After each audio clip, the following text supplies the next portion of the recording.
밸브는 오늘날 전세계에서 사용하고 있는 게임 유통 플랫폼 스팀을 만든 제작사이기도 하다. 이 때문에 밸브와 스팀은 서로 뗄래야 뗄 수 없는 사이이기도 하며, 스팀은 EA사의 오리진, 유비소프트의 유플레이, 에픽게임즈 스토어 같은 ESD 플랫폼 시대를 연 주인공이기도 하다. 여기 마이크로소프트에 입사한 후 윈도우 개발에 힘쓰는 한 남자, 게이브 뉴엘이 있다. 게이브 뉴엘은 윈도우 부서에서 13년간 일을 해온 베테랑이었는데, 그가 어느 날 고객들의 컴퓨터에 깔린 프로그램을 조사하는 도중 사람들의 컴퓨터에서 가장 많이 쓰는 프로그램이 놀랍게도 소프트웨어인 윈도우가 아닌 둠이라는 게임이라는 것을 목격한 게이브 뉴엘은 게임이 이렇게까지 성공할 수 있구나라는 사실에 큰 충격을 받게 되고, 이때를 기준으로 게임 산업에 많은 비전과 관심을 가지게 된다. 그는 둠과 같은 게임을 만들고 싶어 마이크로소프트를 퇴사하고 직장에서 같이 일했던 마이크 해링턴과 같이 밸브 코퍼레이션이라는 회사를 설립하게 된다. 밸브 코퍼레이션은 설립 이후 시간이 지나 게임을 하나 개발하게 되는데, 그 게임이 바로 둠에게 큰 영향을 받은 하프라이프였다. FPS 장르의 스토리를 첨가하고 오늘날 FPS 게임들이 가장 많이 사용하는 키 세팅 WASD를 정립한 하프라이프는 큰 성공을 하게 되고, 밸브는 한순간에 게임 업계에서 주목받는 회사가 된다. 그러나 밸브는 한 가지 고민이 있었다. 그들은 자동 업데이트, 불법 복제 개선, 핵유저를 막을 수 있는 플랫폼 자체를 원했고, 마이크로소프트와 야후에게 찾아가 부탁을 하지만 단칼에 거절당하게 된다.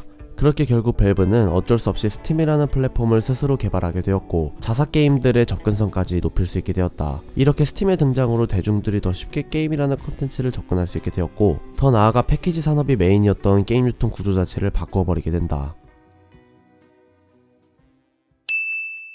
오늘날 스팀 페이지 스타일이 완성되기까지 17년이라는 시간이 걸렸다. 스팀의 시작은 2003년부터 시작되는데, 당시 밸브는 스팀을 이용해 게임 판매가 아닌 카운터 스트라이크와 자사의 게임들의 업데이트를 위해 만들었기 때문에 타사의 게임은 전혀 판매하지 않았던 시절이었다. 2005년도가 되어서는 스팀에서 최초로 타사의 게임을 판매하게 되는데, 바로 레그돌 쿵푸와 다위니아라는 게임이었다. 2006년 스팀에선 100여 개의 타사 게임들을 추가로 유통하게 되고, 이때부터 게임을 사기 전 미리 즐겨볼 수 있는 무료 데모 시스템이 추가된다. 또 오늘날 스팀의 형태를 조금씩 잡아가는 시기이기도 했다. 2007년에는 판매하는 게임의 가짓수도 이전보다 대폭 늘어나게 되고, 오늘날 게임의 메타크리틱 점수를 보여주는 기능과 사용자 평가도 이 기점부터 생기게 된다. 또 이때부터 게임 할인을 본격적으로 하는 시기이기도 했다. 시간이 조금 더 지나 2010년, 스팀의 배경색이 초록색에서 검은색으로 바뀌게 되고, 윈도우를 넘어 이제는 맥까지 지원하게 된다. 2011년도에는 1000개가 넘어가는 게임들을 판매하게 되고, 2012년도에는 스팀 마켓 기능이 도입되어 게임 아이템을 사고 팔 수 있게 되었다. 2013년에는 얼리 액세스 기능이 도입, 그리고 레벨 시스템도 이때부터 도입되었다. 2014년 하반기에는 스팀 페이지의 대격변이 이루어지고, 게임 수도 3000여 개로 엄청나게 늘어난 상황. 이후부터는 오늘날 스팀 페이지의 모습으로 차차 바뀌어갔다. 왜 많은 이름들 중 밸브는 스팀이라는 이름을 선택했을까? 이에 대해 게이브 뉴엘의 공식적인 답변은 없지만, 밸브와 스팀 두 이름을 통해 어느 정도 유추할 수 있는 사실이 존재한다. 밸브를 상징하는 이 로딩 화면, 머리에 밸브가 박힌 로딩 화면은 밸브사의 게임을 즐긴 유저라면 누구나 한 번쯤은 본 적이 있을 조금은 섬뜩한 로딩 영상이다. 많은 사람들은 스팀이라고 이름이 결정지어진 이유가 여기에 있다고 생각한다. 게이브 뉴엘은 사람의 머리가 밸브라고 생각했고, 자신들의 생각을 통해 게임의 흐름과 유통을 밸브로 제어한다라는 의미를 노린 게 아닐까 추측된다.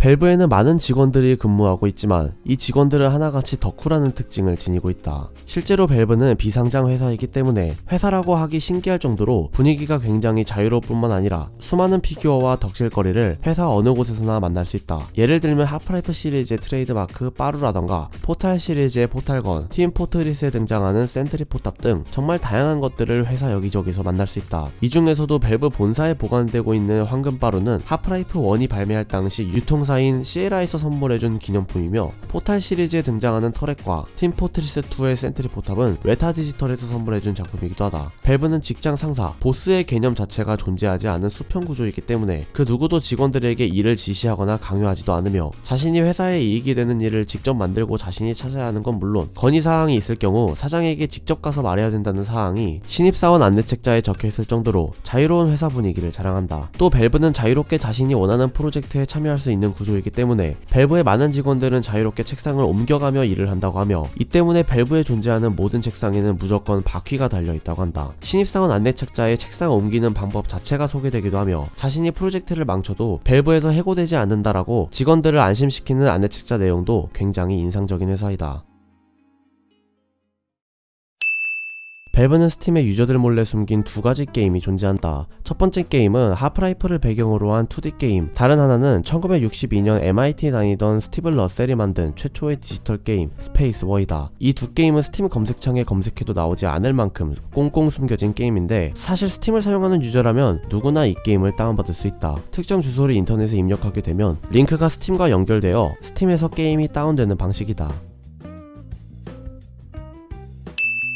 스팀은 전 세계에서 서비스되고 있는 만큼 어마어마한 가입자 수를 보유하고 있다. 현재 스팀은 지구 인구의 7분의 1인 10억 명의 가입자 수를 보유하고 있고, 그중 9천만 명의 유저가 현재 스팀을 이용하고 있다. 또 스팀은 3만여 개 이상의 게임을 판매하고 있고, 최근 2년간 150억 기가바이트 이상의 데이터들을 유저들에게 전달했다고 한다. 스팀 사용자 60% 이상은 윈도우 10 운영체제를 사용하며, 스팀 사용자의 63.72%는 1080p 해상도로 게임을 즐기고, 단 1%의 유저들만 4K 해상도에서 게임을 즐긴다고 한다. 이외에도 스팀에서 최초로 동접자 수 100만 명을 기록한 게임은 도타2이며, 이 기록을 넘어선 게임은 2018년 1월 동접자 수 300만 명을 넘긴 배틀그라운드가 유일하다.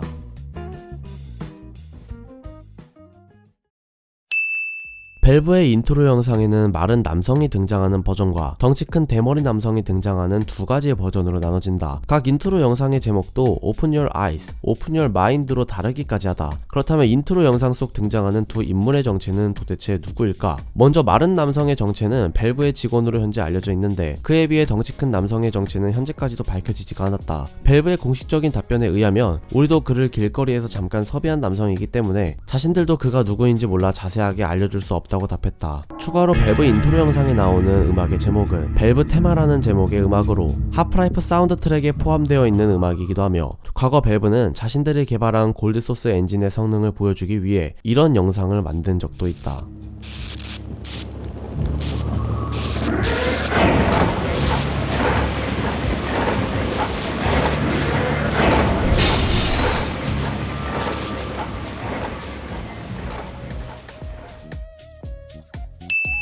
게이브 뉴엘은 원래 처음부터 밸브 코퍼레이션이라는 이름을 쓰려 하지 않았다. 이에 대한 사실은 2007년 해외 웹진 RPS에서 진행한 게이브 뉴엘 단독 인터뷰를 통해 알 수 있었는데, 게이브 뉴엘은 원래 Fruitfly Ensemble 이라는 이름도 생각을 해봤지만 발음하기가 너무 힘들어서 포기했다고 하며, 또 다른 후보로는 라이노스카가 있었는데 이 역시 결국 철회했다고 한다. 그러다가 게이브 뉴엘은 사람 형태를 한 낙서를 한 후 가운데에 동그라미를 그려놓고 이런 모양이 우리에게 정말 잘 어울린다고 생각했고, 계속해서 이 그림을 본 결과 아무리 봐도 밸브가 정답인 것 같아 결국 밸브라는 이름을 사용하게 되었다고 한다.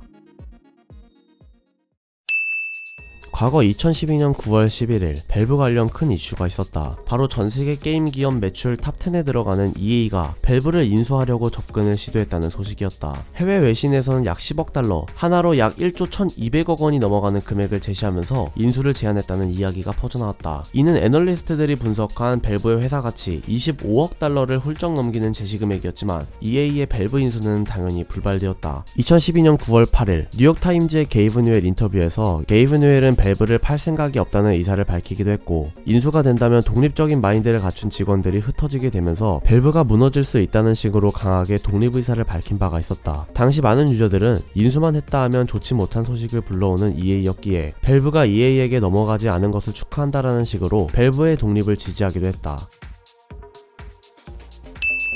밸브가 제작한 하프라이프는 전 세계에서 930만 장 이상에 팔리고 메타크리틱 96점을 받으며 당시 엄청난 인기와 지금의 밸브를 만든 게임이라 할 수 있다. 빠른 인터넷이 보급되기도 전이었지만 많은 유저들은 하프라이프라는 게임을 플레이하기 위해 느린 인터넷을 무릅쓰고 스팀에 가입할 정도였으니 밸브 입장에서 하프라이프는 스팀 성공의 효자 역할을 해준 게임이라 할 수 있다. 과거 밸브는 하프라이프에 사용된 골드소스 엔진과 맵 에디터를 배포하면서 2차 창작에도 힘을 실어주게 되는데, 이로 인해 정말 다양한 모드들이 등장하며 인기를 끌게 된다. 대표적으로 하프라이프 1의 모드였던 카운터 스트라이크, 데이 오브 디피트, 팀 포트리스 클래식 등이 있었고, 밸브에서는 차후 이 게임들을 적극적으로 지원해주고 개발자들을 밸브에 입사시켜주면서 모드였던 게임들을 독립게임으로 출시하기까지 한다. 이외에도 현재 스팀에서 유명한 게리 모드, 인서전시, 노머 루미넬, 스탠리 패러블 같은 게임들도 하프라이프2의 모드였기 때문에 밸브가 게임판에 얼마나 큰 영향을 미치고 있는지 알 수 있는 사례이다.